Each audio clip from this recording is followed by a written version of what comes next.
Sorry.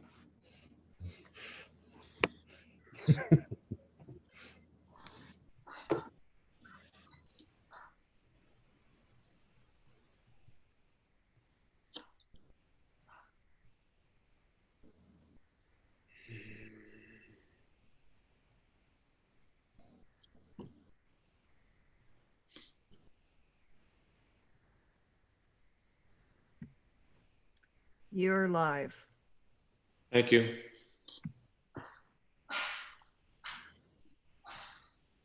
All right, good evening, everyone. Thank you for joining us this evening. This is the New Shoreham Town Council special meeting, Wednesday, June 29th, 2020 at 7 p.m.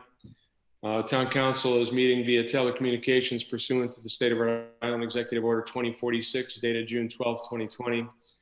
The meeting agenda has been posted on Clerkbase and the Secretary of State website. And on that agenda is the information to dial in and the meeting ID and the password you would need. Any of the participants have been invited to the meeting tonight from the Rescue Squad and EMS. We ask you to please use your controls and raise your hand when you have something to say, and wait until called on to speak. And everyone, please wait to be called on to speak. Don't. It's not a conversation, open conversation. I will control the conversation from here. As mentioned, we have 4 items on the agenda tonight. The first 4 dealing with emergency medical services and possible ordinance changes. The 4th item on the agenda will be a closed item, executive item. But the first item on the agenda, and the primary reason we're here, is to discuss and act on the status for emergency medical services on Block Island with the Block Island Volunteer Rescue Squad. After last weekend, it became apparent that the rescue squad and emergency medical services on the island are under somewhat duress in terms of the amount of cases they've been seeing and calls they've had to go on, and the seriousness of those calls. And they reached out to us, and we certainly wanted to hear from them to see what the situation actually is. I know we have the EMS here tonight and other people, and I'd like to invite Tracy Frederick, the rescue captain, to speak first. Tracy, are you on?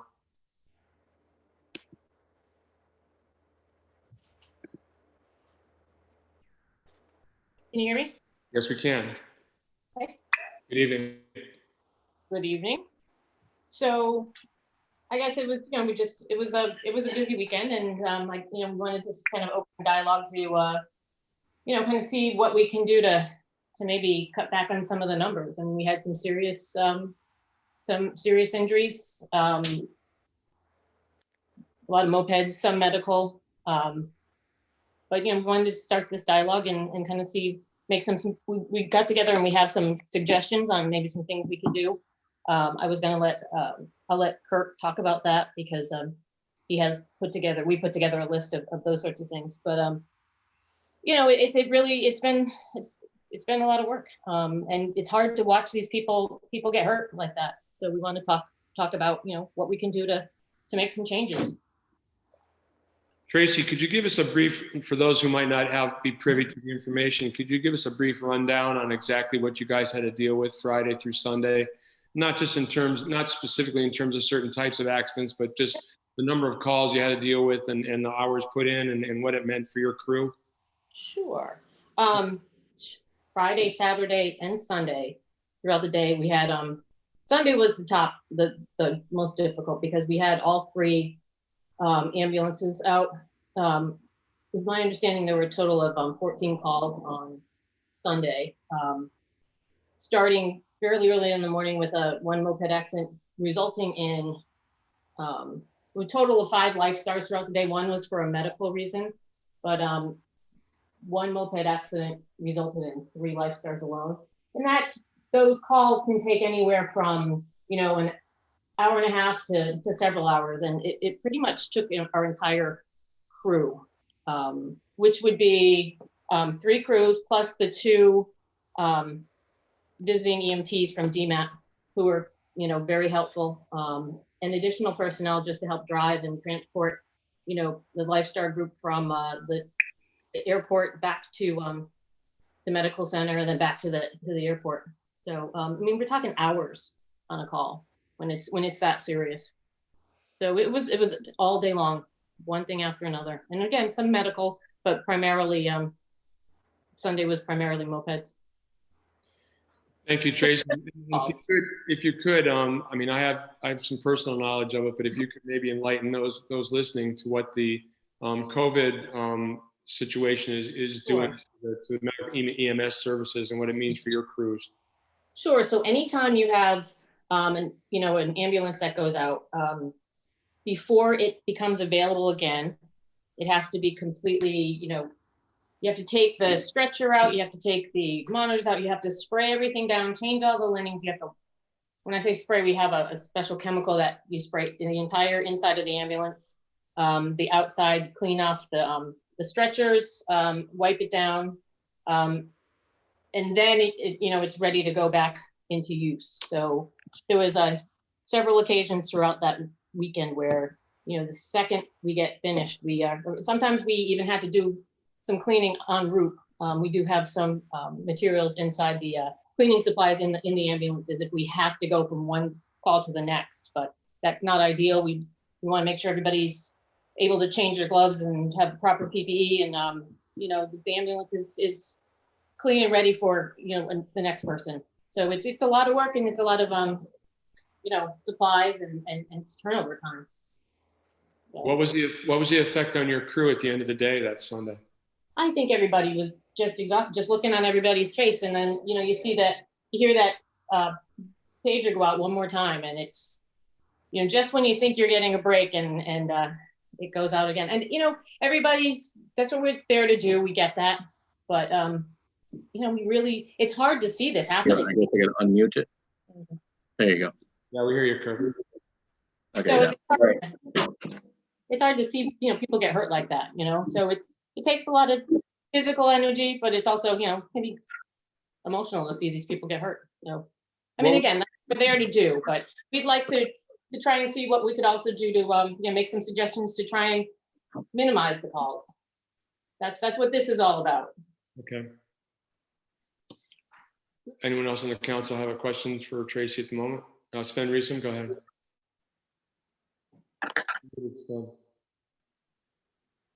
Tracy, thank you for that update, and maybe Kirk's going to get into it, but do you have comparisons to sort of last year, or where we are, not on a day basis, but just sort of like the month of July or anything? Just trying to get a sense of scope and scale, how much work. Sure. I was given information on, for as far as like moped accidents go for this year, or for July compared to July of last year. And I don't have data up to today. I have data just because everything hasn't been reported yet. Last year we had a total of 18, whereas this year, and again, it's not including what happened today, and I know there were a few today. We had 34 last year. 34 this year so far. So I mean, that's a little bit of a difference there. Overall calls, I have, I have 17 different notes written down here. So far this year, 2020, June we had 24 calls, and last year in June we had 52. So that's a big difference. Total calls to date, we have 163. And let's see, what other numbers can I give you? So far, our calls are 103 in the month of July. And that's only going up to, the latest date I have is for the 25th. Whereas last year, we had a total of 120 calls for the entire month of July. So the numbers aren't vastly different, but I know we're gonna be over that from last year. But the mopeds are definitely up. Bike accidents haven't really been a big issue this year, but there have been quite a few medical issues too. So just to kind of put into perspective what's really happening. Sven, you have a follow-up? Hold on, Andre. Just real quickly, Tracy, thank you for that. But just to make sure I heard it right, so versus last year, month to date or month through the 25th, moped accidents or moped calls, excuse me, Mhm, are yep. roughly double, but overall calls are close to the same. Is that what I heard? Yep, I have, like I said, I don't have the numbers up to today. I have them up to last weekend. Actually up to last Saturday, just because they haven't been everything hasn't been put in the system yet. So yeah, all of July of last year, we had 18 mopeds, and so far up to last Saturday, we have 34. Okay, thank you. Andre? Thank you, Ken, and thank you, Tracy, for that info. Tracy, a little important piece of that was, I'm wondering, how much staff did you have last year, and how much staff do you have this year? We had 24 people on the roster, 26 people on the roster last year. And right now we have a group of primarily 12 people total, but really 6 that are, really going on a lot of the calls. We have some people who, definitely are helping, but they're not really responding as much as, as we need them. But we do have, we have to secure the DMAT team, who's been fantastic. We've been getting at least 2 EMTs to come out when we need them. So that's going to continue throughout the summer. So 12, 14 people. Okay, so you're saying your numbers have doubled, but your staff is half. Would that be a correct assumption? I wouldn't quite say it's half. I'd say it's a little bit less than half, just because some people are they're really reluctant about going on calls. But they'll definitely help out when they absolutely have to.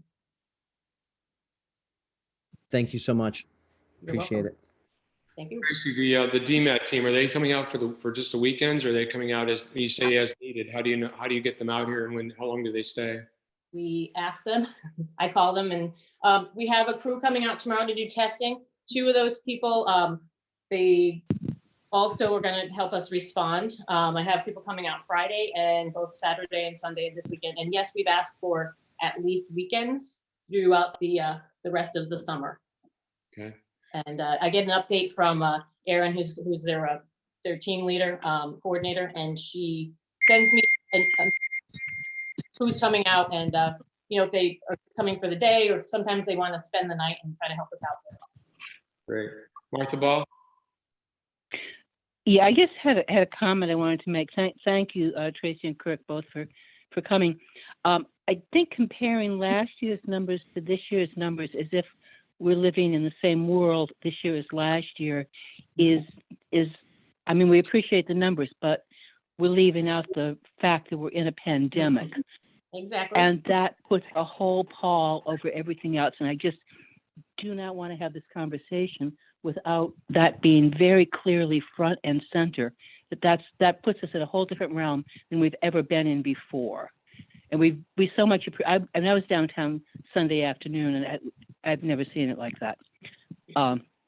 Early Sunday afternoon, and we do so much appreciate what you're doing. But I just don't want this conversation to go off into numbers and statistics about this year versus last year without that being part of the conversation. Thank you. Thank you, Martha. Sven Riesum, go ahead. Tracy, one last one, which I meant to ask. So thanks for everything you said. And I agree with Martha, absolutely. And Andre's point hit that too. Do you have any insight on helmet usage and accidents this year versus your experience? Is helmet usage sort of the same or bad, or any opinion? You know what? Let me hang on 1 second. Let me see if I can answer that question for you real quick. So the information I have, it's not listing whether or not it's a helmet, or a helmet was on or not. I do have some information for this year about approximately like who was a single driver versus 2 people on a moped. And from what I'm seeing, it's the majority are 2 people on a moped. So if that's any information, but going forward, we definitely want to start really putting that information into all of our run sheets and into the computer. So we do know, with bike accidents, with any kind of incident. We want to try and document things better, so I can answer that question for you, in the future. So, Thank you. sure, you're welcome. Andre, go ahead. Thank you, Ken. Tracy, I'm wondering if you could just, is this a weekend issue or is this kind of burden on this department all week long? I mean, obviously I know that the weekends are a lot busier than during the week, but is it like this on during the weeks or is it just the weekends? No, some days are. We've had some really busy Thursdays and Fridays where, it's a long weekend, Thursday, Friday, Saturday, and Sunday. It seems to break off a little bit earlier in the week, but, a lot of it just depends on the weather. We've had such great weather and really hot weather. So I think that's really increased visitation to the island. We're always a little bit cooler than the mainland. So to answer your question, it has been busier on the weekends, but we've still had some really very busy Thursdays and Fridays. And how many EMTs are necessary to go on one call? Okay, so with our license, an ambulance, we have to have one EMT because we're a volunteer squad, and we can have one driver. Ideally, we want at least 2 EMTs on a call, but we also don't want 6 on a call. We want to keep a minimum. We want just the necessary number of people. So ideally, we would want at least 2 EMTs on a call. And you have, if I should know this, 3 ambulances? 2. Correct. 3. Thank you. 3. 3 ambulances. So 6. So you're okay. Thank you. I got it. A lot of people go to calls in their own vehicles, so they'll respond to the scene instead of going to the barn. Thank you. Tracy, did you want to add anything at this point or give us any suggestions or give us any other comments before I open the floor up? Well, I'm glad, first of all, that this dialogue is open. And we're, like I've said before, it's not, this is what we do. We want to try and find a way to, keep people safe. And I would like to, let Kurt go over the suggestions that we made, or we put together at a meeting last night. So, but thank you for listening. We think this is really important, and we think we could come up with some, some solutions. Okay. Thank you. Yeah, Tracy, reach out anytime. We're here. Thank you. that was Andre. It speaks for all of us. Thank you. Kirk, are you on there? Can you hear me? Yeah, I can. Go ahead. One of the things we'd like to reinstate and reestablish is the Moped Bike Safety Commission. Okay. That was discussed. One other request for the town council is to maybe have a rock that's on the breakwater moved a couple of feet so we can access the beach down there with the UTV, because it's inaccessible next to where the land trust land is next to Ballard's.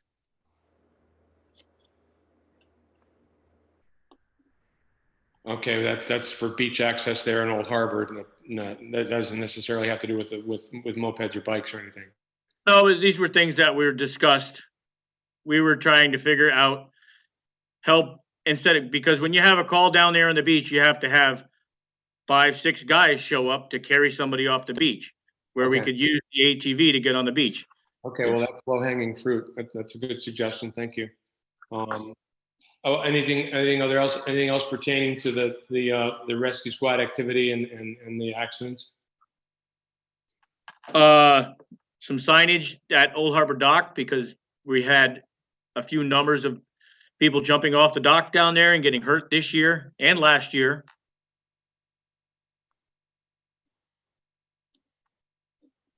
Okay.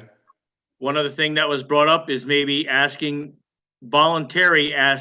moped dealers to only have one person on a moped at a time. I don't know who we asked to enforce maybe small children on the front of the moped between the driver and the steering wheel. I see it all the time, and I try to tell the people to, not a good idea. Have any accidents been a result of that situation? Not to my knowledge, no. Good. Okay, but it's definitely not a good situation. I know I'd say it's a pet peeve of mine also.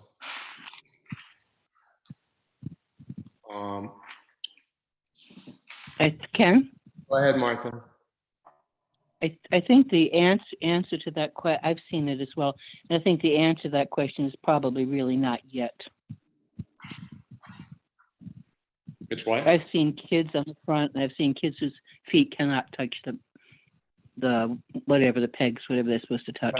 Pegs, yeah, which is one of the regulations that's in place. So, okay, Kirk, do you have anything else? I had talked to Bill McComb, and I believe he is on this call also, because there was concern that the ferries weren't limiting the number of passengers, but I believe they are, and he can confirm that.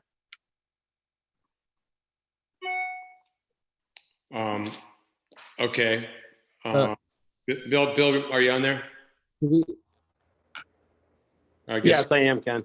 would you like to maybe address that briefly? Sure.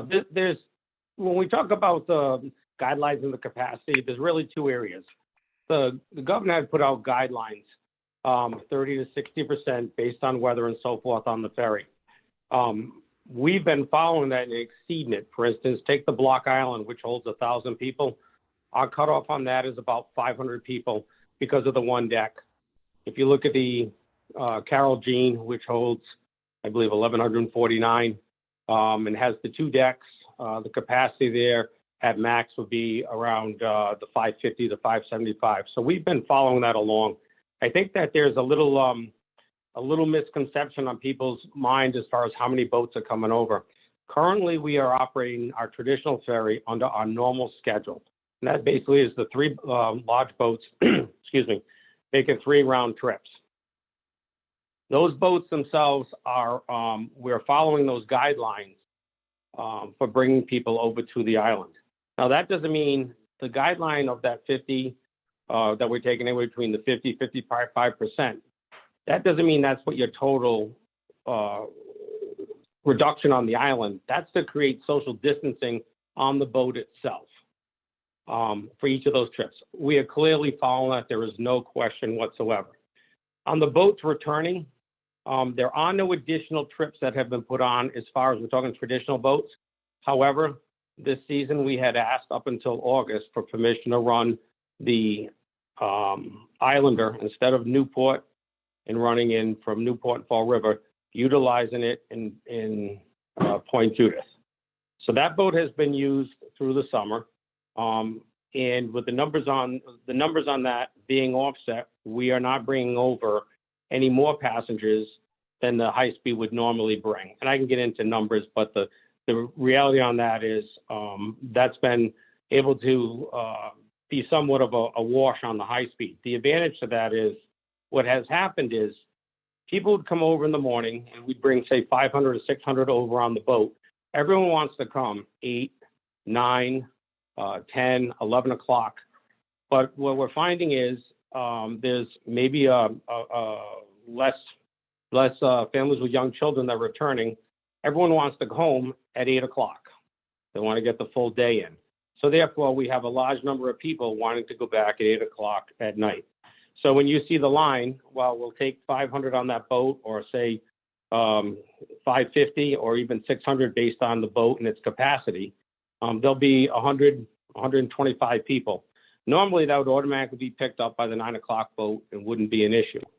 But what's happening is people are tending to stay longer. So even at that 9 o'clock boat, that capacity, remember the capacity limit, based on the reduced capacity, we're hitting that at the 500 and the 600. So what we've done, I know on probably at least 8 or 9 occasions so far this year, particularly last Wednesday, Thursday, Friday, and Saturday, we have sent the high-speed Islander back over at nighttime empty. And what we would do is we would take anyone that was left, instead of having them wait at the dock for an additional hour and a half for a traditional ferry to come, bring it over, put them on the boat, and, so they could get back to the mainland. So the boat is making a run, but it's making an empty run. It was helping to clear out anyone because of the capacity limit.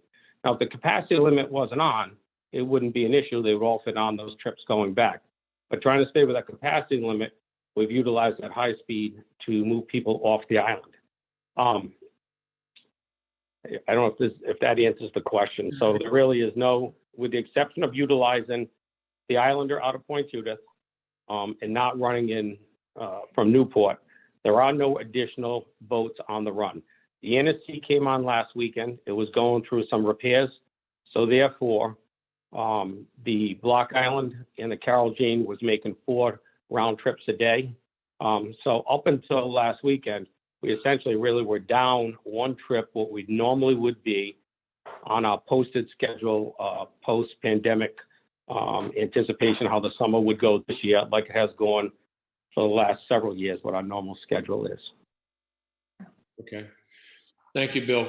You're Kirk, welcome. let's get back to you. Do you have, I think that addressed what your concern was on that one. Do you have other things on your list that you want to see, would you like to see addressed especially in reference to the rescue squad and EMS personnel? No, like Tracy had said, she's talked to the DMAT.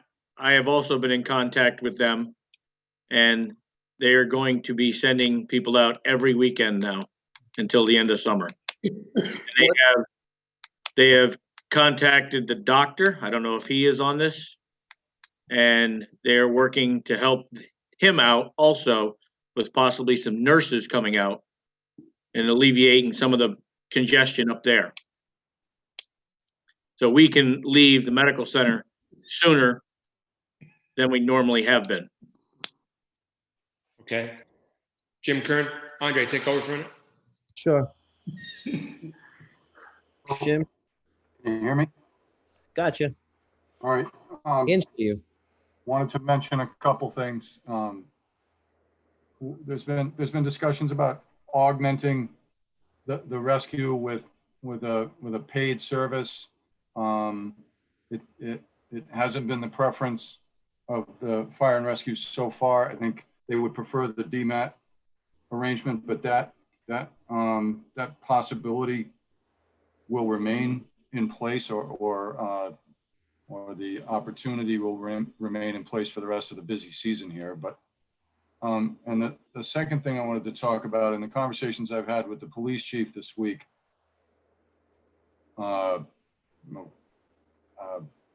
he wasn't happy with the activity on the mopeds. Needless to say, he's had some pointed conversations with the individuals responsible for operating the companies. Already agreed to the companies providing security monitors, so to speak, that will be watching behavior around the island, and will be empowered to suspend contracts on the spot and get in contact with our law enforcement so that operators can be summoned if it's appropriate.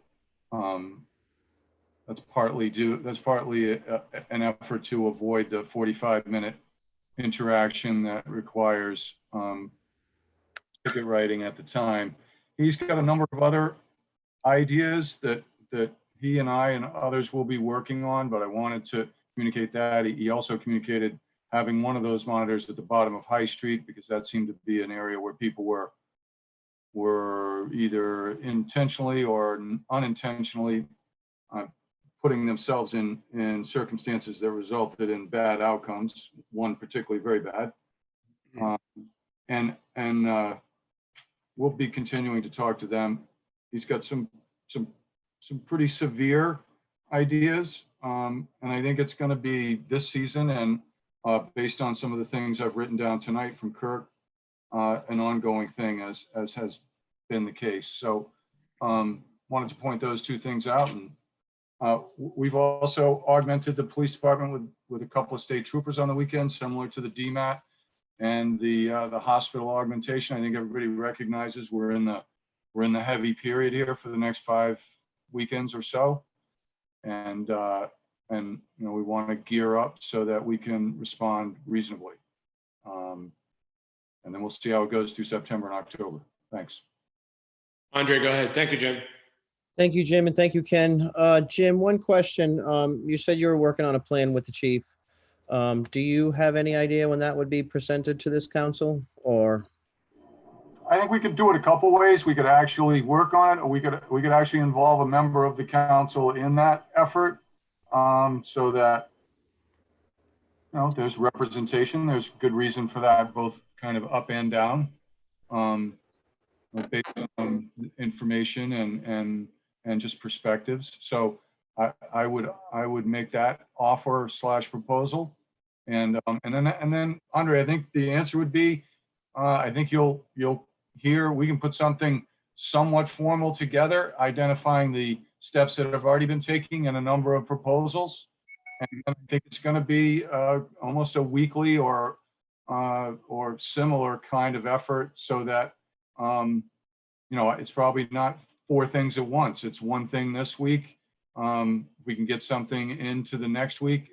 It's going to be primarily working with the operators, as you know, because there are limitations to the statutory authority of whoever we're talking about. But I think he has communicated to them the severity of however you want to phrase it, the poor behavior, the poor monitoring that kind of was prevalent last weekend, and it's everybody's interest to turn that around.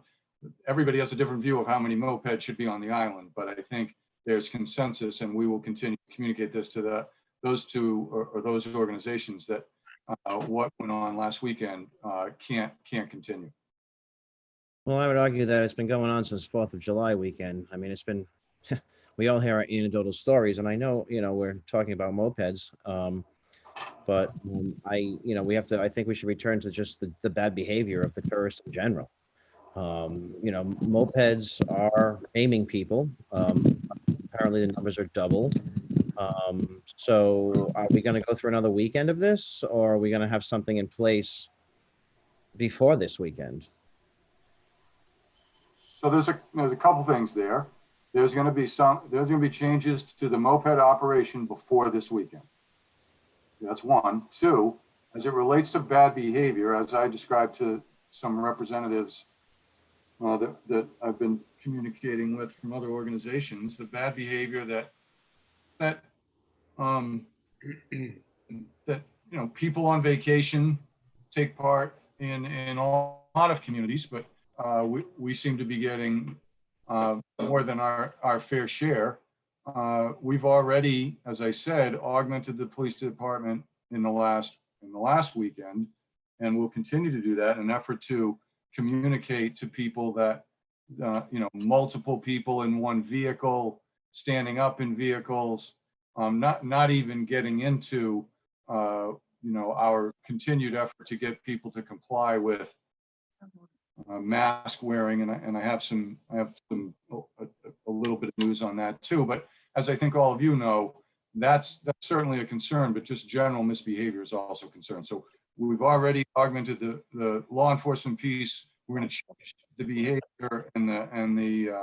we'll change the way the moped operators are operating this weekend with respect to the security monitors and suspending contracts immediately. And then we'll continue to work with them on some of the other ideas that the chiefs had, and any other ideas that council members have, or the rescue squad, and we have a couple tonight. We'll continue to work with them. Yeah, thank you. Monitors, so elaborate for us and the public what will change this weekend. What's these monitors? What will they be doing? So at the expense of the moped operators, they'll put 2 people on that will be stationed at particularly difficult places or moving around the island probably pretty knowledgeable about where the behaviors might go into areas that we don't want. And at the point where they observe behavior that's outside of what's acceptable, incessant use to the horn, weaving, not to mention clearly inebriated operation. One of the complaints I get is operators that clearly are not capable of operating, whether they're inebriated or not. They just don't know how to ride a moped. So how are we going to They'll stop, be how will we stop the moped operators from letting these people leave the lot? Because they are currently doing that. Well, I guess there's a kind of an evaluation as to whether you're ready, but there'll be a second opportunity to evaluate whether you were ready and you're ready to operate on a public way. And if you're not, those security personnel will be in a position to contact law enforcement and essentially end the contract with the person operating the moped. So I don't mean to keep pressing and be kind of a stickler on this, but we have had these monitors for years now. They're called the public on Block Island, and they have called the police when this has gone on. And I don't know the result of that. So will these monitors be employees of the moped operators or employees of the town? I'm just trying to get the information as to what we're up against here.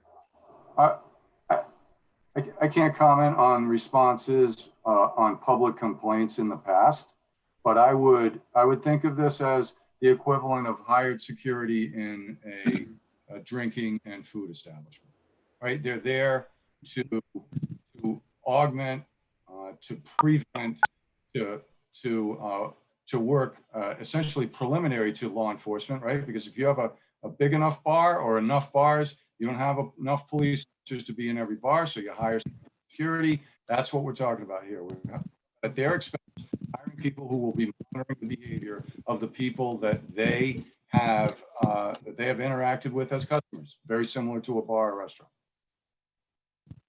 Andre, can I have Martha chime in here, please? Yes, thank you. I understand. I've been doing this since the 80s off and on, and I understand the statutory limitations. I understand the consent agreement. I understand all of that. All of that said, again, I'm going to go back to it. We're in a unique circumstance this year. We're in a pandemic, and we are pushing our rescue squad to the limit. I don't think bringing in, and I think this has been agreed upon, but I'm going to say it anyway, bringing in more people to deal with more accidents is anything in any way, shape, or form approaching a solution. And I'm glad that's off the table. It sounds to be off the table. If we just say, "Oh, get better by next week," "Oh, get better by next week," why can't we just pull the darn licenses for a week, tell them to get the entire plan in place, come back to us with their solid plan that everybody has signed off on? It's in everybody's best interest. And if they don't, I don't understand why they aren't willing to why they didn't do this after the 4th of July. Do you think the weekend after the 4th was a lull and gave everybody a sense of maybe it's not going to be that bad? And I thought maybe last weekend would be better again. It wasn't. It's not going to get better. And we keep playing these games and going along with this and hoping people, and I am the last person to ever give up on anybody doing something right. I'm absolutely the last one. And I feel as if it just gets worse and worse. The mopeds we all know what's going on. And now we have accidents in a pandemic. We have a health crisis. The numbers in the state of Rhode Island are going up. The governor says they'll back us up. Let's see if they do. Jim Kerr? Just briefly, I think I'm not an expert on the statutory limitations, but I have learned a good amount about them in the last number of months. And I think over the next month to 6 weeks, I know there's been people on this call that have been dealing with this for years, and I understand that, but we're looking to work within the authority we do have. And with all due respect, Martha, I'm going to disagree. I always feel like any community should have enough capacity to respond to what rescue calls are creating in terms of a requirement. How much capacity we have to control, how many people come over on a boat, their own boat, rentals, whatever it is, that we all kind of recognize those limitations, but we do want to put ourselves in a position where we can respond both for the good of the people that are already responding and the people who are here. I think the rescue and fire are doing a great job, and we'll continue to work with them, and the DMAT augmentation and the state trooper augmentation. If I could, it seems to me that it should be obvious to the moped businesses that there's a problem here, and that the problem is creating a great deal of unnecessary stress on the emergency medical system. And there's a very relatively simple solution. I mean, it should be obvious, because it's obvious to some of us traveling on Weldon's Way during the day what people can and can't operate those vehicles. We've heard anecdotal stories about people not passing 2 tests and getting released after the 3rd test. Those are the kind of people who really shouldn't be allowed out on the road. These are motorcycles. They're small motorcycles. They're not as powerful, but they certainly are just as dangerous. And it should be a very low-hanging fruit to be able to say, look, crack down on your training sessions, be more selective, and don't let these people who are obviously going to be in an accident go out and get in trouble. You have people who not only they're not able to operate the vehicle, but then you put a second person behind them, and then you send them out on the roads of Block Island with the curves, with the hills, with the traffic. It's just an accident waiting to happen, no pun intended. And it can be solved, relatively, to some degree, relatively quickly by a little more diligence on the place where the mopeds are actually leaving from. We've also had other complaints from folks in writing and otherwise about driving through Weldon's Way and seeing the use of masks not being done properly, and close quarters with those being trained and those doing the renting of the vehicles. I'd just like to let everybody know that if someone's driving through and they see something happening that they believe is not appropriate, there is a COVID hotline for the governor, for the state. And that hotline number is 401-889-5550, 401-889-5550, to submit a COVID-19 related question or a complaint about a business, whether it's a rental business, whether it's a restaurant, whatever type of business. You can complain to the government, and they'll follow up on it. So there's all kinds of issues here, but I think there's some low-hanging fruit that can be that can solve some of the problems almost immediately if someone would just be willing to work with the town and work with everybody and make things better. Andre, go ahead. I'll let Jim go. Go ahead, Jim. I was gonna a little bit of a new subject, Andre, so maybe you should go. All right. So can I agree with subject? Ken, I agree with everything you're saying, and this goes on every single year. And what we're saying is that, and I agree with Martha. I think we all agree with Martha that this is not a normal year where people are going out on the roads and getting seriously injured. I don't think. I mean, I'm going to let you. I don't know if I'm going to let you. I think that these monitors. I'm going to go back to monitors, like. People in this town have called about moped ill behavior. By the time this person calls, if they get a plate, how are the cops going to find them? I mean, we've had, I don't know how many traffic violations that have been given out by our police, but again, they're overburdened. So we're going to have these quote unquote monitors, and what if the police are busy? I mean, it's just. I don't know about. I'm just stuck on that. I'm not sure that's going to work. Okay, hold on a second. Sven, go ahead. Actually, let Andre keep going, because I think he's on a roll with the monitors. All right, or Jim. Well, no, I'm kind of done. I'm done with it. I just, it's just it just seems silly to me. But go ahead, Jim. Go ahead, Jim. I'll just do this one more time. I think the model that I described earlier, certainly the police respond to public communication, but I think it's a little different relationship if the security people have been put on at the behest of the police department, police chief. There's a communication from those people similar to what we used to call bouncers or security people in any kind of place, entertainment venue, whatever it is. I think it's going to be different, and I think it's clear that that the attention of the whole purpose of these people being put in place is as a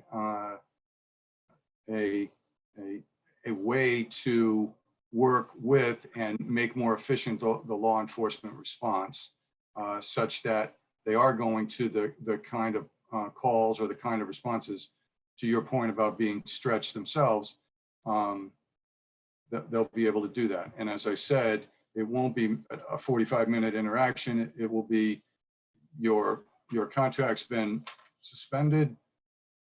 The mopeds are going back. You can get a ride back to wherever, and you may or may not be summoned in the future. I wanted to make one more comment as it related to just general misbehavior. I had a conversation with the governor's chief of staff today, the director of DBR, and another member of the governor's staff, and they reached out to me based on to get some feedback on what they refer to as a mask mandatory zone. As I think most people listening know, and as the council certainly knows, Block Island isn't a mask-free zone. It's a mask-free town, or a mask mandatory town. I'm sorry. And so they were also talking to Newport.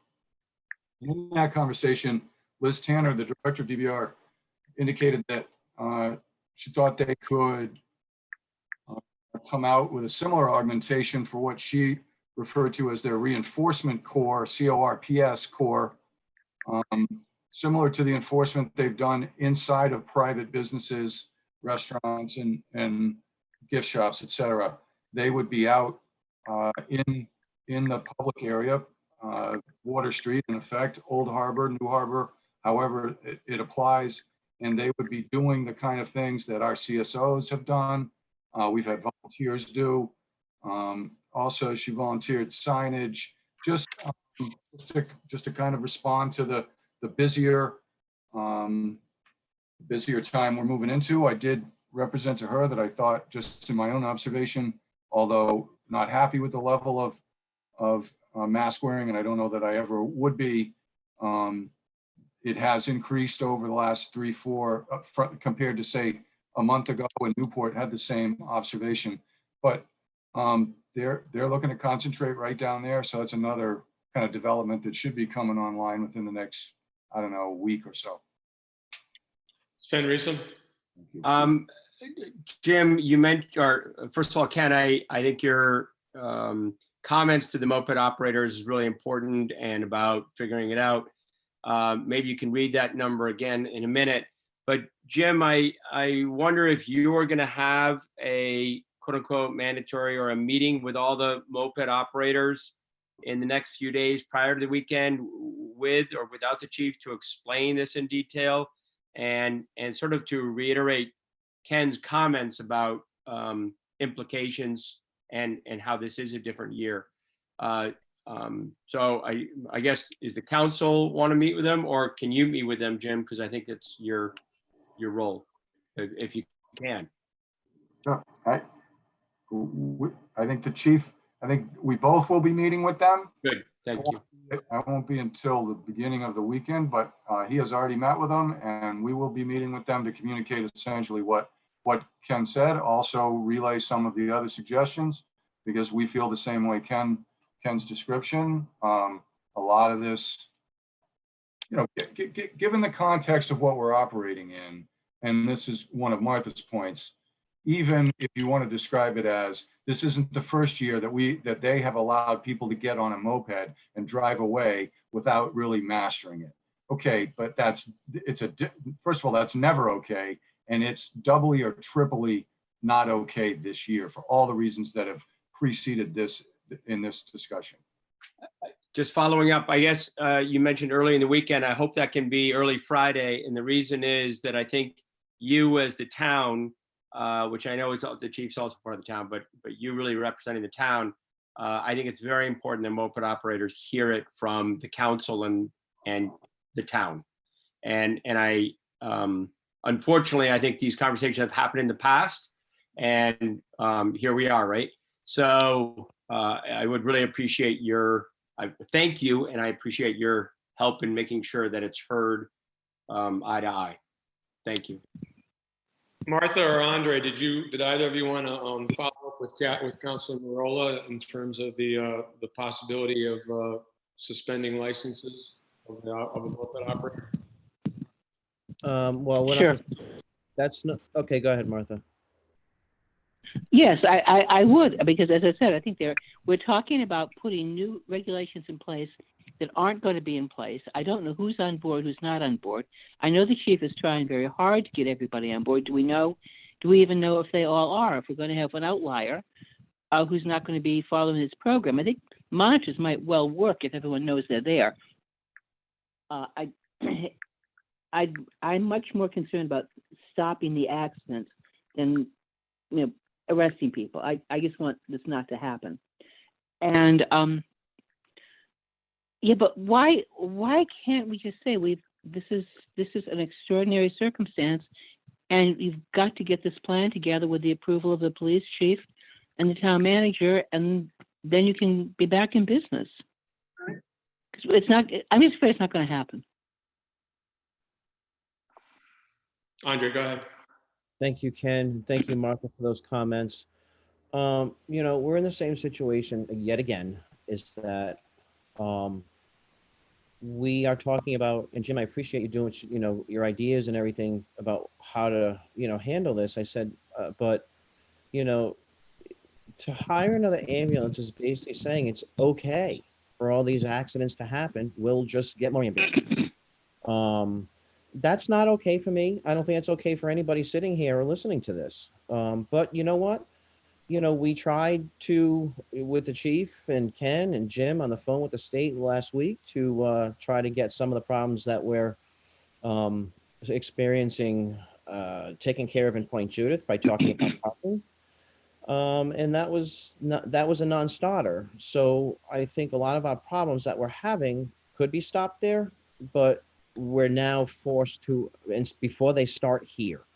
And we are going, I don't want to be adopting that same attitude like, well, okay, we'll have this, we'll have that. We have to stop the problem instead of throwing more resources at it, just like big Band-Aids, so to speak, on a fundamental problem. We need to address the problem. We don't need to put Band-Aids on them once people are all maimed in the streets.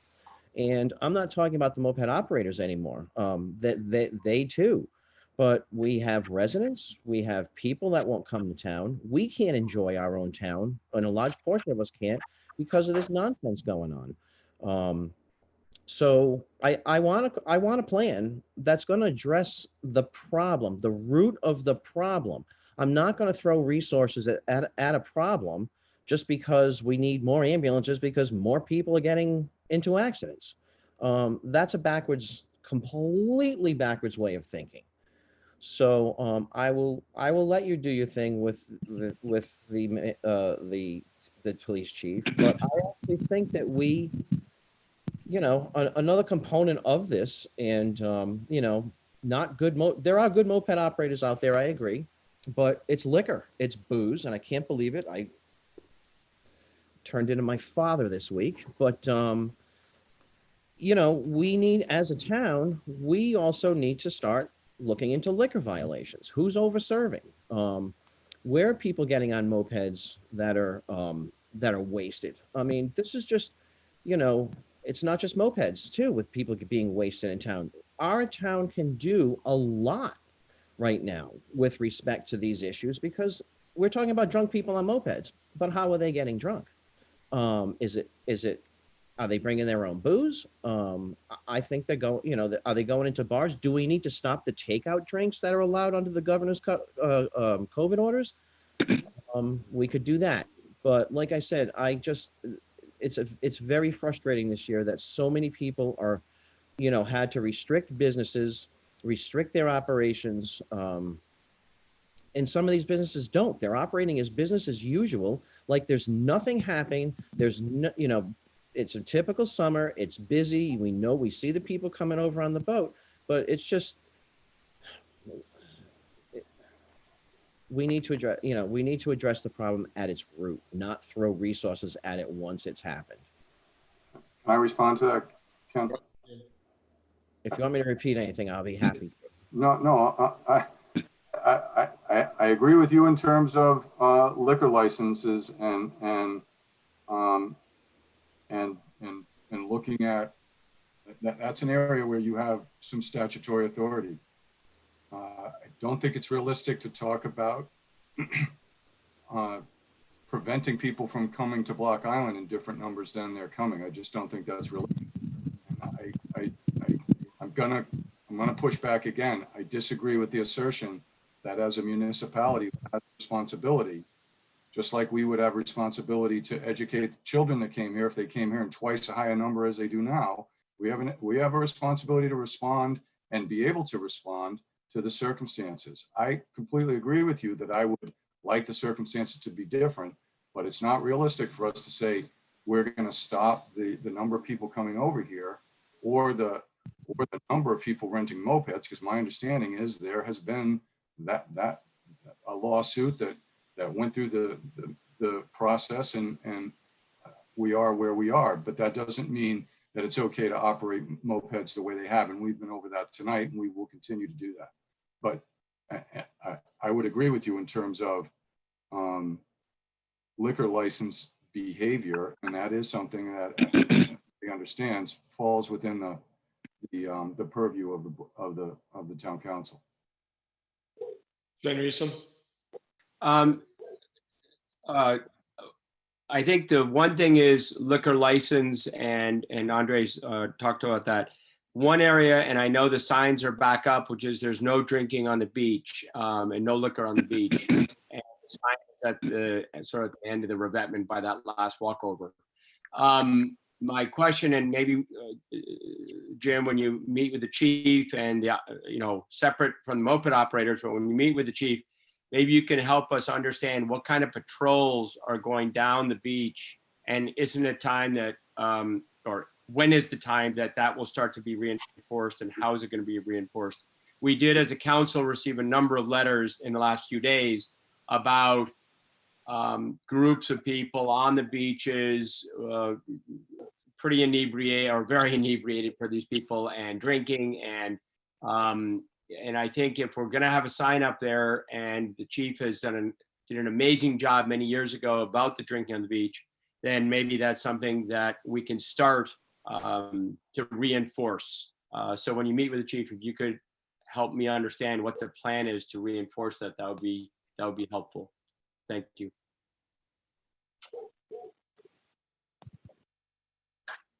Martha, did you have something to add? Not anything more than I've already said. Okay. Ken, may I? I'm sorry. I had to turn my video off because my internet's getting shaky up here. Kathy Marola, is she here? Yes, she is. Kathy.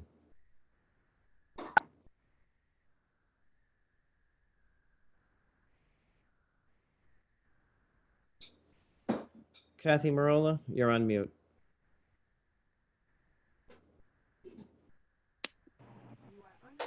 Kathy? Oh, I guess they just unmuted me, so I'm here. We let you out of your cage. Thank you, Kathy. I appreciate it.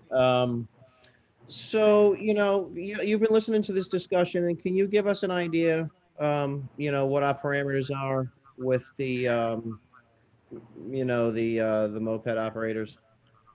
Yes, our ordinances provide that suspension or revocation has to be conducted in accordance with state law, which is Title 31, Chapter 19.3, and that requires, it does allow licenses to be suspended or revoked it requires a 5-day written notice of the time and place of the hearing, together with a statement of the grounds for the proposed action.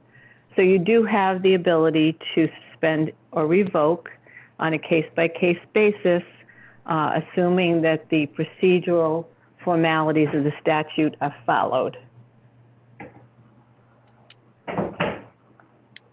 But to ask for anything else under the current agreement, like not revoking licenses, just to ask for changes to the current agreement. What are our It would depend. The agreement was entered into a number of years ago, and then it was amended on more than one occasion. It's a federal amended stipulation, and the statute does provide certain areas where the council does have the ability to enact ordinances. And as we said before, the Superior Court has interpreted that to basically be limited to the items referenced in the statute. So, I mean, I could go down and read the list of what the ordinances can provide. The ordinances can establish hours during which motorized bicycles, scooters, and tricycles may be rented. So if it seems like the problem is an evening thing with drinking, the council may want to consider something along those lines. The council can establish, obviously, the maximum number of licenses that can be granted. It can require that all motorized bicycles pass an annual inspection, and they're basically delineated in the statute. Ben Reesum? Okay. You're muted. Ken, Hold on a second, Kirk. Sven, you. I just want to thank Kathy. Go ahead. Thank you, Kathy. Yep. Kathy, is there, Wait a minute, who's speaking? Sven, you were muted. Are you trying to speak? Yes. Thank So, sorry about that. I talked to Kathy earlier about hours of operation and whether that, because it is an area that we can actually affect within the regulations of the statute. If Kirk or Tracy are on, my understanding is that most of the accidents, that doubling from a year ago, have been during the day and not in the evening. Can you confirm that's correct, Tracy or Kirk? And therefore hours of operation aren't as opportunistic? Yes, I can respond to that. Thank you. It seems to be that the majority of them are in the afternoon and in the evening. We have this thing that seems to be like a witching hour, 2 o'clock. We don't know what happens. People are out, they've been doing what they've been doing, drinking, eating, getting tired in the sun. I don't know, but it seems in the evenings. And I think that's really important, particularly this past couple of weeks. I've noticed, we're coming back to the station late in the evening and there's still, you go through Weldon's Way or you go by there and they're still renting them out, and it's frustrating. So. Sven, go ahead. So right now, I believe the ordinance is that they have to stop renting by 6 p.m. and moped operations need to cease at 8 p.m. What I'm hearing, and correct me if I'm wrong, Tracy, is that many of the accidents are sort of in that 2-3 witching hour, or whatever, 2 p.m. to 3 p.m. Right. And is that right, or is that correct? It seems to be the case, yes, more in the afternoon.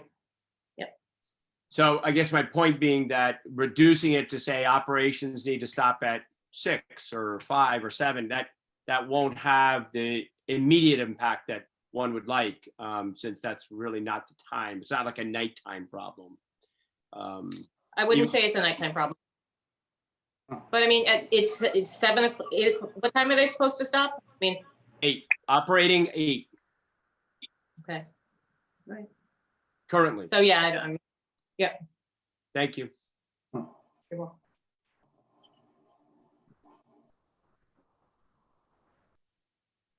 Anyone else? I have Well, a question. Ken, Yeah, I have something else. Or does Kirk want to talk? Hold on a sec, Martha. Kirk, is that you? Yeah. Well, the video's been turned off, so I can't raise my hand and show. But I have a question for Kathy. Can we set an age, the town set an age limit for renting?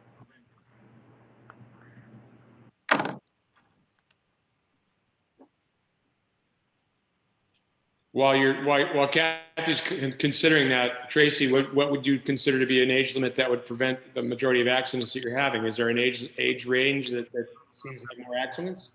We have discussed this, rescue, fire, 25, isn't that what you have to be able to rent a car? I mean, The we do see a lot of, the question was, what are the ages that the accidents are occurring?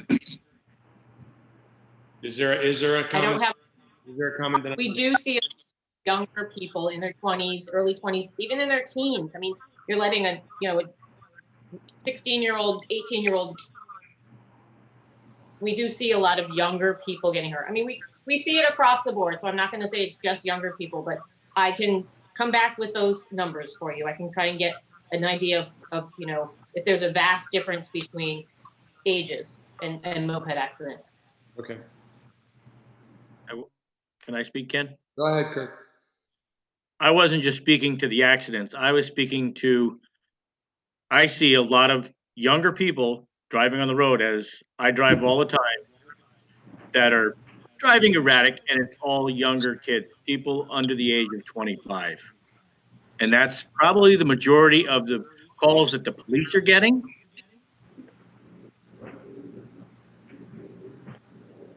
And can I just add something to that? Go ahead, Tracy. And I think there's also been this group mentality this year that we've never seen before. You'll see just, packs of 10, 15 moped people, younger people. And it really creates, there's a lot of, like horseplay. Well, I don't know what to call it. It just erratic behavior, driving poorly and in big groups and really causing problems on the roads. I don't recall seeing this in years past. It's been a problem this year. Okay. Catherine, do you have something to add? Catherine Merle?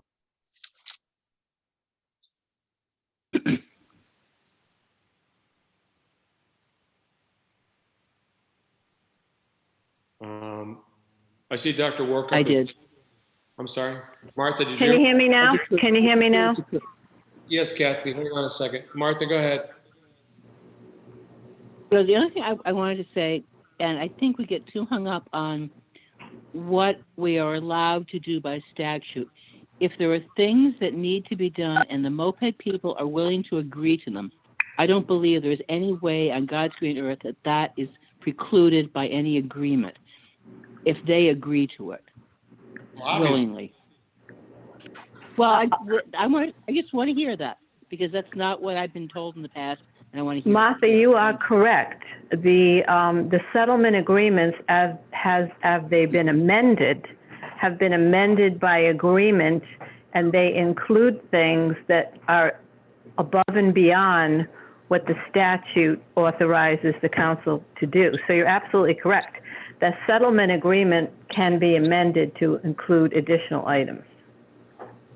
Okay, my immediate question is, if they make an agreement with our police chief and our town manager for this summer, does that can't that be done without going back to amend the consent agreement? Yes, they can all agree. It's just that the consent agreement is enforceable. I understand that wasn't my question. My question was, if they want to be honorable and do the right thing and agree with our police chief and our town manager, that is all well within the law. Certainly is. Thank you. Thank you, Martha. I see we've been joined by Dr. Workup. Tom, good evening. I wonder if you may not have been part of the conversation earlier, but we're still discussing the situation with the reaction and the effect on EMS on the island of in particular, some of the bad behavior and the dangerous behavior. And I just wonder if you have any input on that. Good evening.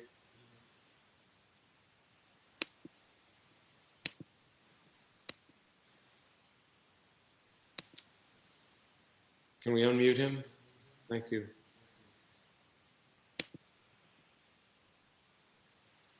Hold on.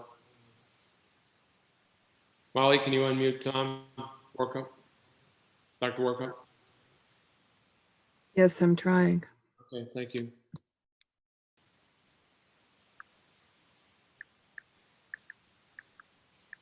He may have to do it himself.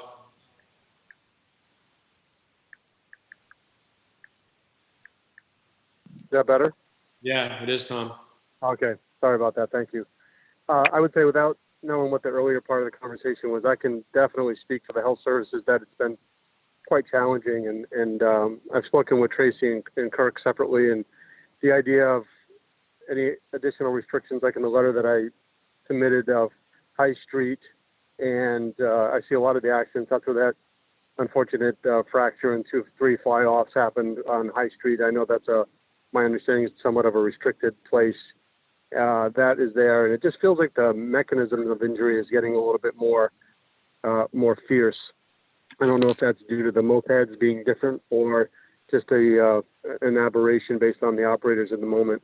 But the idea of helmets not being 100% consistent or even strapped consistently, the mechanism of injury seems to be more forceful. But it is certainly a challenge to us in trying to manage all of the injuries and trying to take care of other health-related items.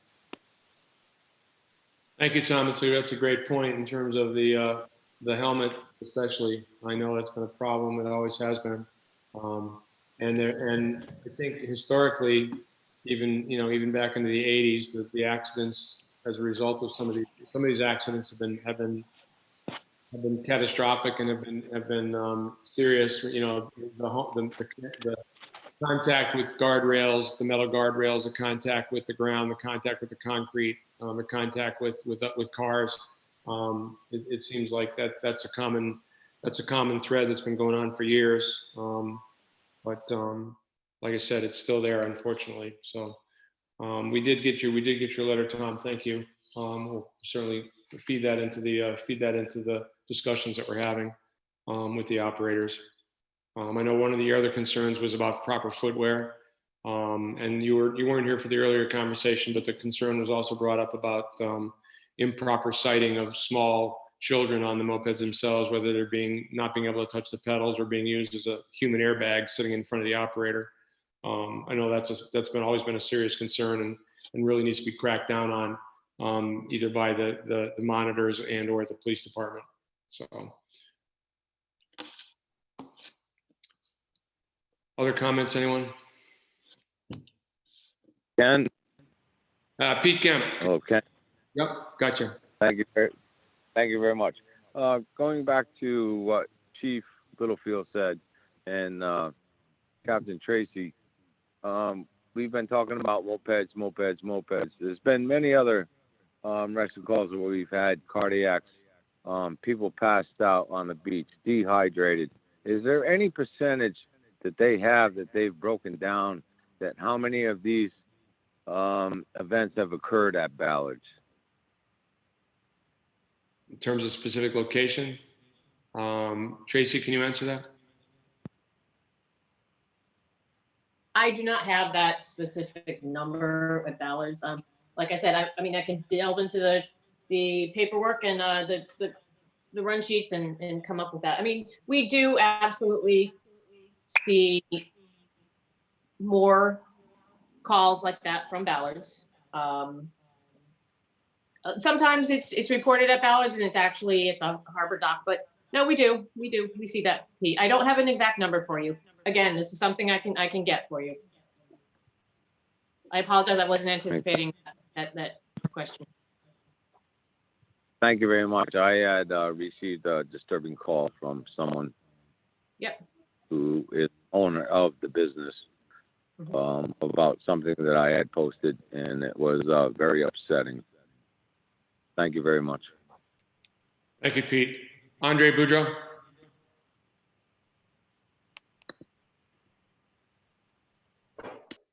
Andre, go ahead. All right. There Yeah, you thank you, Ken. I was gonna mention something about Dr. Walkup's letter, but he jumped on, so I'm actually fine right now. But may I mention that I mean, we also need to look at, you know, the mopeds speeding around. And is there any way we could get like to make sure, like according to the legislation on mopeds, it's a two-wheel vehicle provided, you know, it's a 50 cc and, you know, is not supposed to go over 30 miles per hour. Can we double check and make sure that the mopeds that are being rented are 50 cc's and do not go over 30 miles an hour?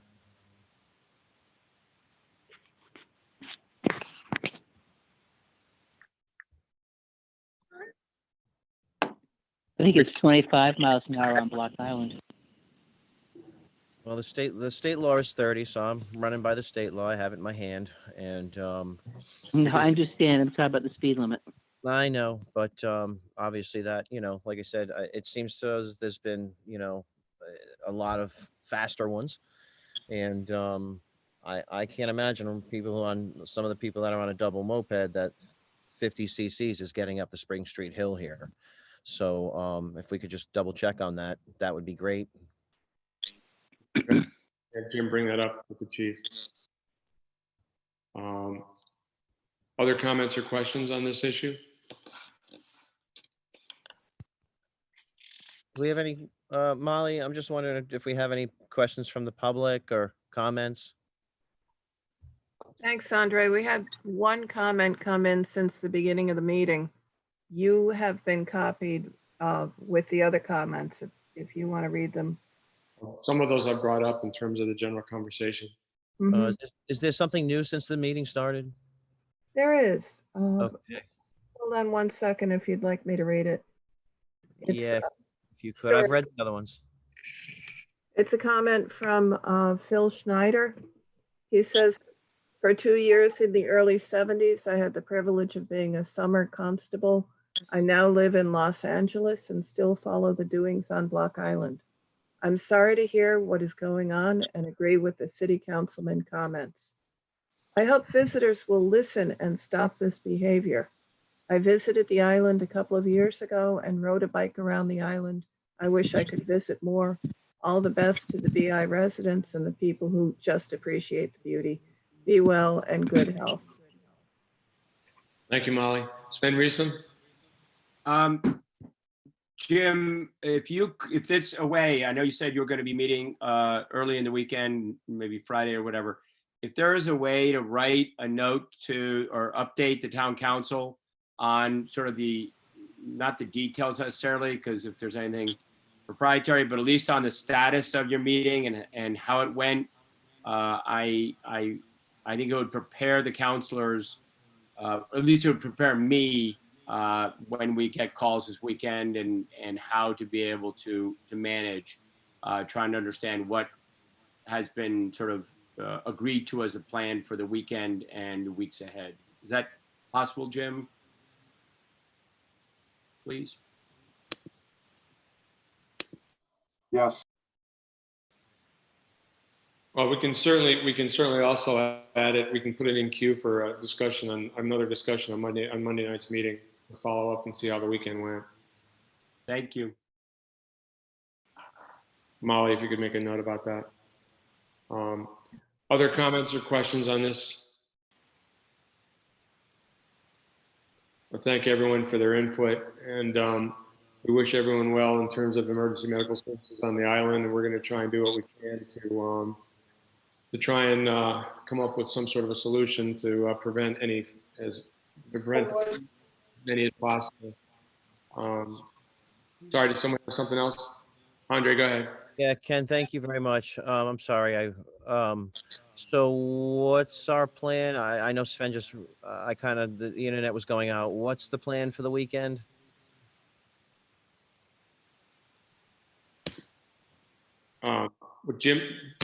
Jim, you want to outline it?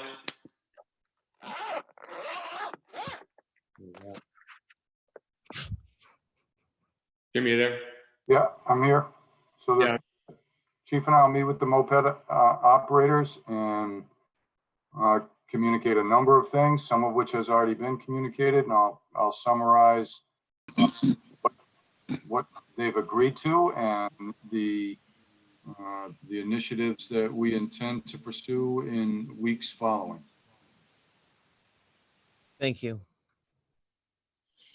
Can we leave this just, just as Molly and Ken are here, can we just leave this agenda item on to make sure it's on Monday's agenda? So we, so we can talk about the weekend and follow up.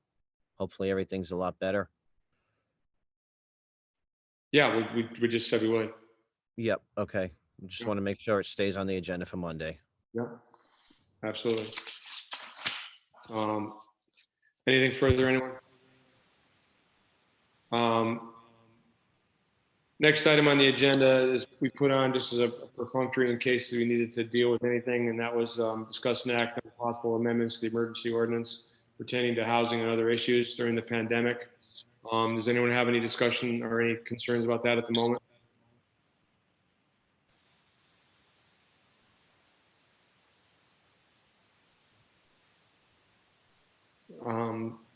Tom, was there anything you needed to bring up to our attention and along those lines, or is everything coped with relatively? In regards to COVID-19? Yeah, and communal housing and other issues related to COVID-19.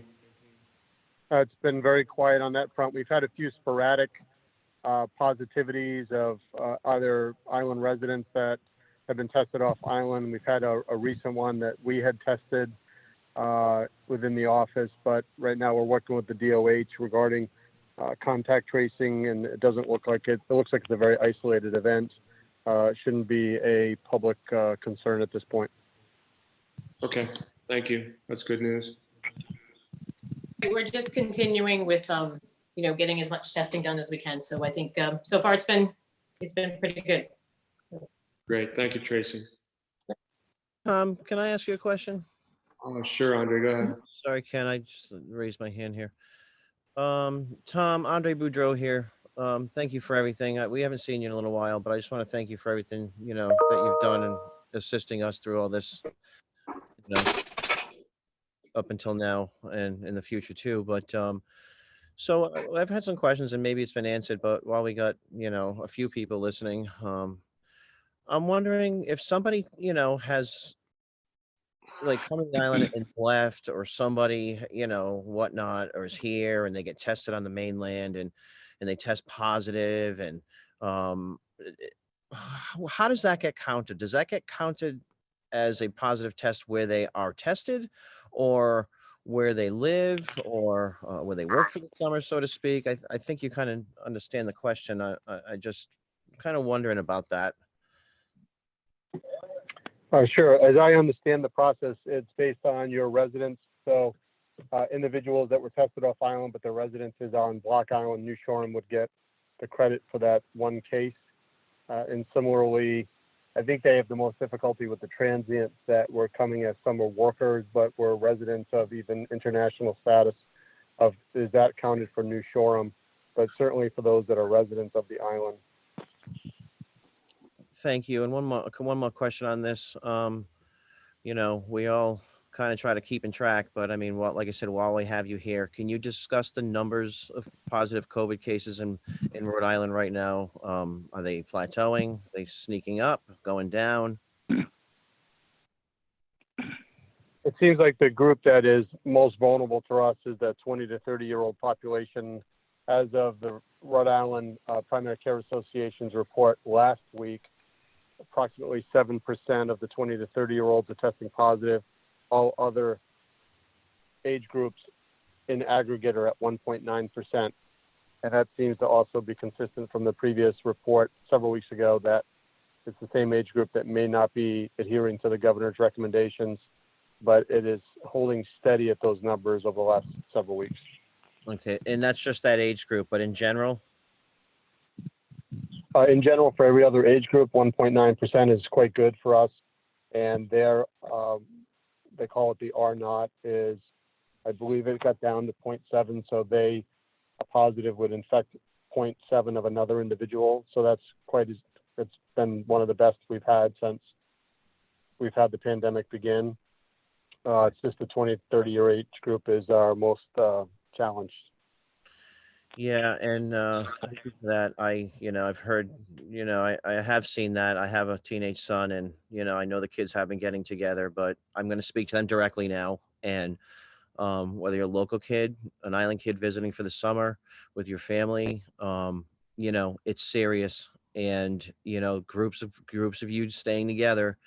A lot of you are going to college pretty soon, and you don't want to do anything to mess that up. So I am, again, I'm already behaving like my father this week. So I'm going to tell all the kids on Block Island that you really need to be careful. You need to be careful about the people you go around.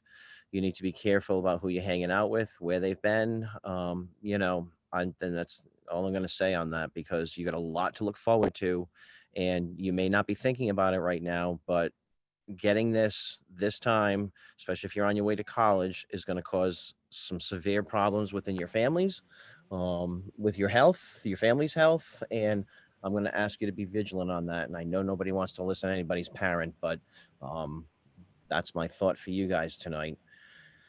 Doctor, one more thing. Oh, darn it. I had it written down and I lost it. I'll come back to you, but I appreciate you. I appreciate you being here.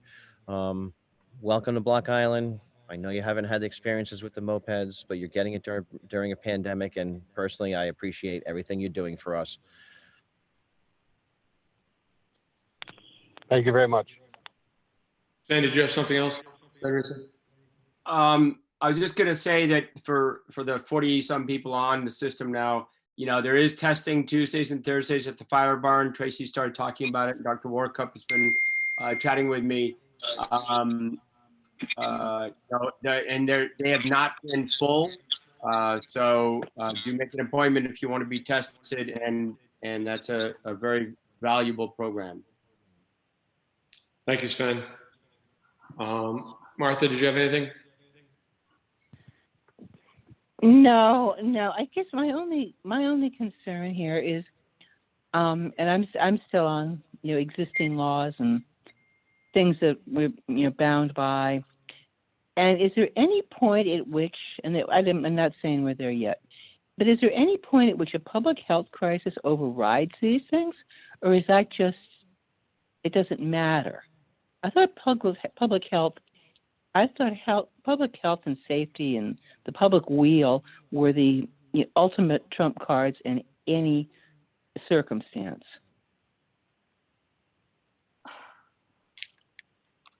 It's just a statement. I'm frustrated. Thank you. Okay.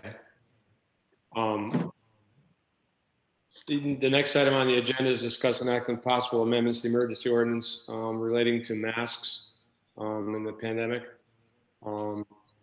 There's been a mention, I think there was a mention of the state and DBR, Jim, and relative to this. Jim Kern? That's correct. I probably should have saved that comment for now, for this item, but yeah, as I said, in the conversation I had with representatives of DBR in the governor's office, they're looking to bring out what they call the reinforcement corps and perform similar functions to what our CSOs have done. We had that discussion in the public area, not inside of buildings. So this would be a new effort on the part of DBR, and also provide some signage and the stuff we've been talking about for probably 8 weeks and have been doing for 4 to 5 weeks. And I communicated that any assistance from them is appreciated and beneficial as we try to address that area right as you get off the ferry, queuing up, getting back on the ferry, all of the areas where people tend to collect. We've had other I think we've had other areas that I've seen an improvement on, people standing in line in businesses. And as I said to them, if I'm standing in line to buy a product, the people that are going to sell me the product can be pretty forceful with respect to wearing masks. But if I'm walking around a parking lot, it's a little different. It's public space.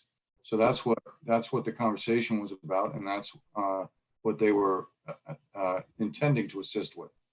Well, we certainly would welcome them coming down here for number one, to help out with the getting the message across and looking for that voluntary cooperation. And number two, to have them get boots on the ground so they can see firsthand what we're up against, and hopefully report back to whomever at the state level the seriousness of the situation as is viewed by a lot of people out here. So we'll get a firsthand experience with that.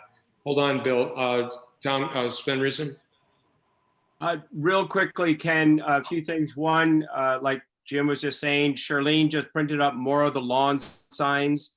She's had requests for a few of them, and we printing up a little bit more of the 8x11 or whatever, the smaller signs, and I'm giving more to Charlene. So that's one on signage. Two, we've gotten a couple of emails, communications about volunteers, and I'm going to work with Jim on how best to do that. There are people that would like to volunteer, and I think we need to just coordinate a little bit of a training, and we will do that over the next few days. And if people who are on this call would like to volunteer, please send an email in to town clerk, and then we can try and coordinate something potentially Friday or Saturday of this week, and I'll work with the town manager on that. Thank you, Sven. Bill McComb. Yes, Ken, to follow up on what you were saying, I have a meeting on Friday with a member of DBR and the governor's office. They're going to come down, we'll do a walkthrough, take a look at maybe a different perspective, see if there's any collective ideas and thoughts we can put together. They're also going to ride over to the island. So in that vein, we're trying to work together cooperatively. Great. Andre? I'm just going to go back to, well, yeah, we're on the mask topic. There have been a lot of people that have been wanting to volunteer for this, and I think we should empower our citizens to actually do that. They want to do it. They're asking to help. And I think maybe when Jim, the group from the state, comes over, maybe they could all meet up, and maybe that group from the state could train our group out here. I think it'd be a phenomenal idea. But like I said, for the past 2 weeks, I've gotten people saying, many businesses are saying, and individuals are saying, I'd be happy to be part of a group of maybe a COVID task force that goes around, just passes out masks. Personally, I mean, if everybody's supposedly can't get on the ferry without a mask, I don't know why we have to pass masks out, because they should have them when they get here. That's another discussion for another day. But maybe people lose things, maybe they throw them in the ocean, I don't know. But if we want to do that and just be ambassadors down in town or whatever have you, that's fine. I'm happy with that. But I do think we should take these people up on their offer, because they want to help, and we should let them. Right. Sven Riesen again. Yeah, just to clarify, and I think Andre is right. Please write, if you are interested in volunteering, please write to the town clerk so she can actually get a name and an email address, and then we can have that training accordingly. That'd be great. Thank you. Great. Mind if I give you my email address out? It's one word, town clerk, TOWNCLERK @new-shoreham.com. Thank you. And thank you, Molly. Sure. Thanks, Molly. Anything further on this item? Hearing nothing, I'll make a motion to go into closed session to discuss and act on town manager contract negotiations pursuant to Rhode Island General Law 42461A1, held in session for discussions of job performance, character, physical, and mental health for persons, provided that such person or persons affected shall be notified in advance in writing. In advance will be required the discussion be held in open meeting. We will be going into closed session for this. We will be coming out of closed session, and if we may, any votes we will be taken in open session. Thank you all for joining us this evening, and thank you all for your concern, and those on the EMS and emergency services and first responders and medical personnel. Thank you all for your service, and just know that you're appreciated. Andre, go ahead. Thank you, Ken. Yes, I reiterate those comments. And I was remiss in saying earlier that Councilor Willie could not be here this evening due to a previous commitment. And um, and that's pretty much it. Okay. I So also want motion is going to closed session. second. Seconded by Andre. All those in favor, Andre? Aye. Sven, Aye. Martha? Aye. I vote in the affirmative. We'll now be going to closed session. Thank you for everyone for joining us this evening. I just, before we go into closed session, I just think, I want to thank everybody for coming to this meeting and attending it, whether, online or whatever have you. But we are going to work with these operators. We're going to work with our EMTs. And as we have since March, we will do what it takes to protect the citizens of Block Island. Thank you, Andre. Good night, everyone. Thank you. We have to zoom back in on the other number in about 5 minutes.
Andre, it's Molly. Can you hear me? I just want you to know that there are other people in this open session meeting.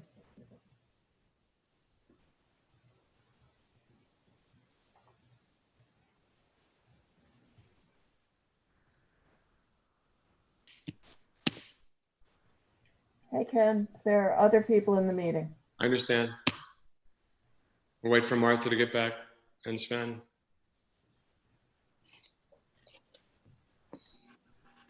Here comes Martha. Okay. Martha, you there? Yeah, I'm here. Great, thank you. We're just waiting for Sven. Martha, I was muted. yep, there are a few other folks in the meeting. Who's in the meeting? Frank Carpano, Maria Cirillo, Cindy Lasser. Cindy Lasser. We're in open session now, so we're just waiting for Sven.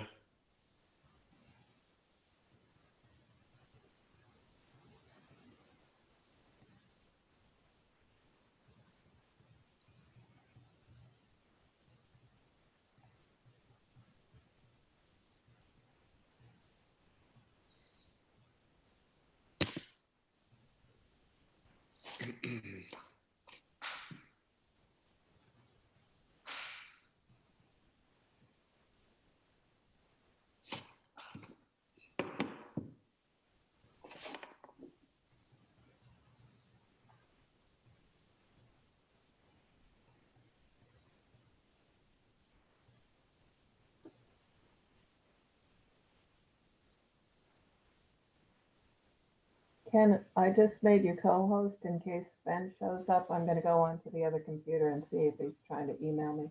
Okay.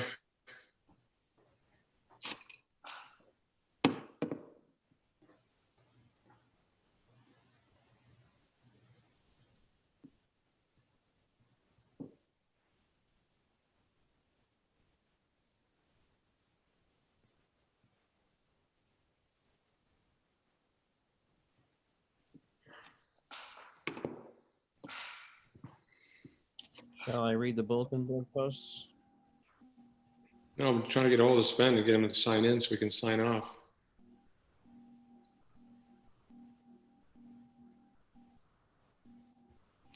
Martha's trying to get in.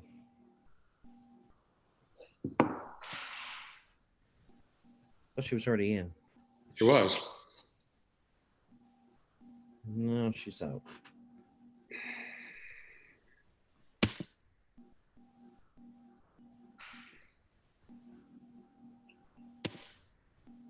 I'll let her in. You're back in, Martha.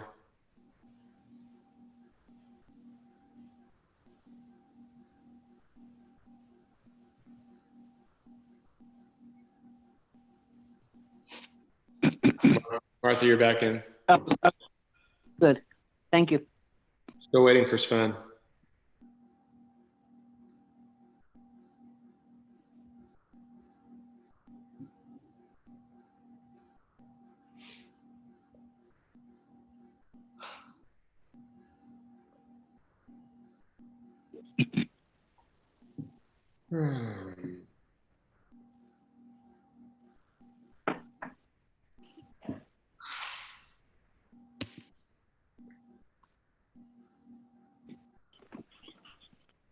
Am I? Thanks, Ken. No sign of Sven? No.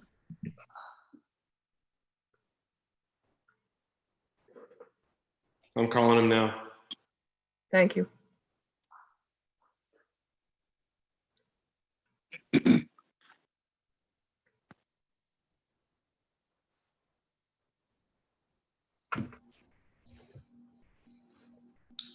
Went right to voicemail. Well, we have a quorum. Mhm. So I'll make a motion. I'll make an announcement in open session that that no votes were taken in closed session. And I'll make a motion to adjourn. Second? Seconded by Andre. All those in favor? Andre? Aye. Martha? Aye. I vote in the affirmative also. Meeting is adjourned. Thank you all for joining us this evening. Have a good Yes, thank you, everybody. Stay safe. Appreciate your time. Brian. Thank you all. Have a good night. evening. Thank you, Molly Fitzpatrick.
Ben, Yes. it's Molly. Hi. They announced that no motions were made and they adjourned. Have a great night. Good night. Thank you.